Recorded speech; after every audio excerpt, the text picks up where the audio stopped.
trinkeliai supynas, vaikams skirtas, kad būtų saugios. Tai mes turėsim trinkelėm išdėtą. Apie drugelius netinklėsiu tikriausiai papasakoju. Jau papasakoju, jau. Tai va, čia mes turėsim puikiai vietą, kur jauni žmonės turės praleisti laiką. Mes čia turėjom tokius didelius pastatus, liko sieną ir čia. Dabar keliam didžiausių įmonių Lietuvos, kurie griauna pastatus nugriuvę. Ačiū pasakėm jums kitam.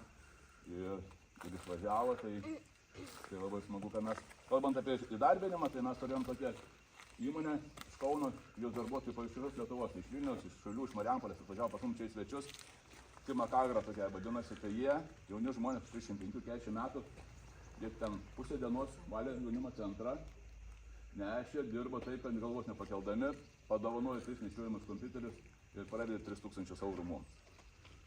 Tai va, mes taip priimam tokius draugus, nes pamatą, ką mes veikiam, buvom su kitu gidu buvom, jie tokia įmonė Telija, nekilnojamo turto skyriaus darbuotojai, Akmenė keliavo, tai mes juos susivedėm jaunimo centrą ir mes dabar turim dovanų minkštus baldus iš kelių. Mes jų neprašėm, jie tiesiog patys pasisiūlė padovanoti.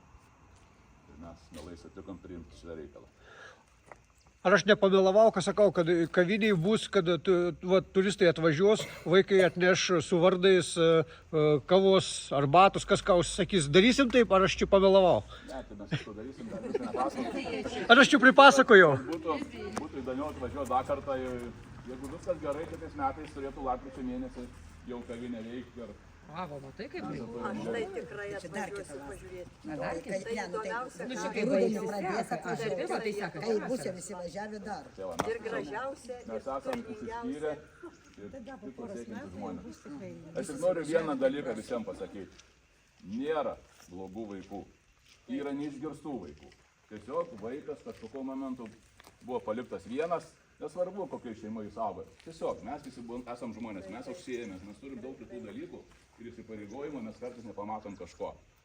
Tai tiesiog ir vaikas tada būna arba piktas, arba tinginys, arba dar kažkas nėra čia tinginių. Žinau, kad mes, kai pasitvarkim tas grindis, aš savo tam draugams sakau, reikėtų su pačiai kaip ir nevaikščiot su batais. Alio, eik. Paprastai, vaikai, čia mes nevaikščiam su batais. Jo, jie patys plaunasi grindis, patys turi savo tapkės, kiti visai patarpį laksto. Tai jie visada tvarkosi patys. Aišku, tingi taip ir visi vaikai, natūralu. Bet susirinkimą tai reikėjo šiais metais vieną daryti, pasikalbėti apie tvarką, kaip elgėsi, tai įsivaizduokit, kad jie yra kaip ir supratingi. O kiek susirenka, pavyzdžiui? Apskritai turit skaičių? Mes žymim, mums neprivalu, bet mes, kadangi rašom projektus, mes visada žymim, vaikai žymys patys, mes nieko nedarom. Aplamai mes nieko nedarom. Apie kiek? 20-30 į dieną, kiekvieną dieną ateina tiek vaikų. O apskritai kiek jų yra čia jau tų norinčių neskaičiauti? Mes skaičiuojam, aš dabar nežinau, Muros, ar 3000 nuotolių apsilankymų, tai reiškia, kiek žmonių, gal dabar daugiau mes nedaskaičiavom, bet kiek ateina naujų žmonių, kurie ateina, išeina, užeina, pabūna, kiti pasilieka, kiti nepasilieka, tai mes nebespėjom jau jų priimti, dirbti, mes turim vieną mergaitę, esu aš, kur turiu savo verslą, turiu dar parduotuvę, Akmenės technikos prekių, bankas, dar reikia darbuotis kartais. Paskolų tikrinu jūsų paskolas, visas verslo projektus. Tai kada atvažiuojam ir iš Šventos, iš Naujosios, gal nepasakėte? Jo, vaikai atvažiuoja iš visų miestelių, aplinkinių atvažiuoja pas mums čia praleis laiką, ypatingai renginius atvažiuoja, tai mes šiais metais kažkaip po naujų metų buvo mūsų vaikai susirinkę į kultūros rūmus, nuėję pasikalbėti, kad trūksta renginių, jie gavo atsakymą, kurie neturėtų gauti, suaugę neturėtų su vaikais kalbėti. Tai tiesiog mes suprendėm, mūsų jaunimo organizacijos padarėm 2 dienų šventę balsų stovyklą tokiai, su vaikais paužėm, paspartavom, tiesiog nereikia pinigų, reikia norą ir tiesiog kitokio požiūrio. Tai va, mes gyvename savęs, mums šiais metais savivaldybė skyrė 12 000 eurų, ačiū jums už tiek. Išlaikymai mes dabar kainuojam kažkur 27 000.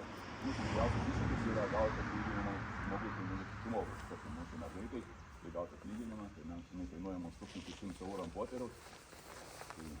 Tai va čia didžiausia, o čia kiti dalykai, tai čia malonumai.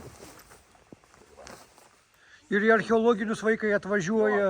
Arūnas organizuoja kasinėjimus, mes važiuojam su vaikais visą laiką padėti pakasti, padėti, ką gali rasti. Jo, randa iš tikrųjų. Iš tikrųjų visur, prie visų veiklų prisijungtų, tie įdomesni, kad vaikai pamatytų vis kitokį tą pasaulį, kitokį gyvenimą, ne tik namai mokykla namai, tai kartais kokį būrelį.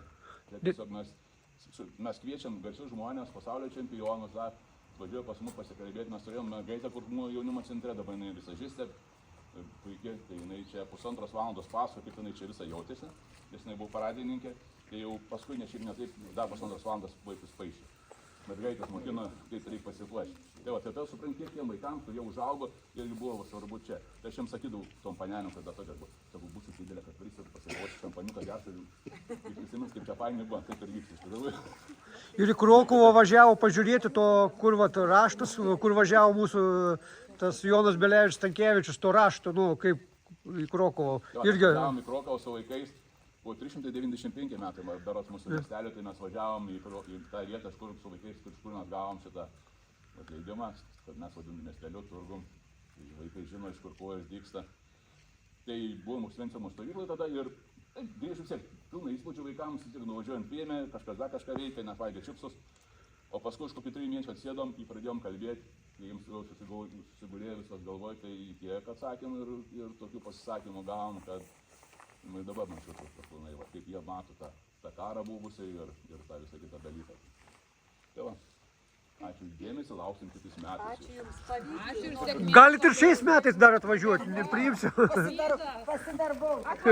Į pasidarbuoti galit atvažiuoti. Pasidarbauti. Po poros metų. Aš žinokit, aš ir neprašau pinigų.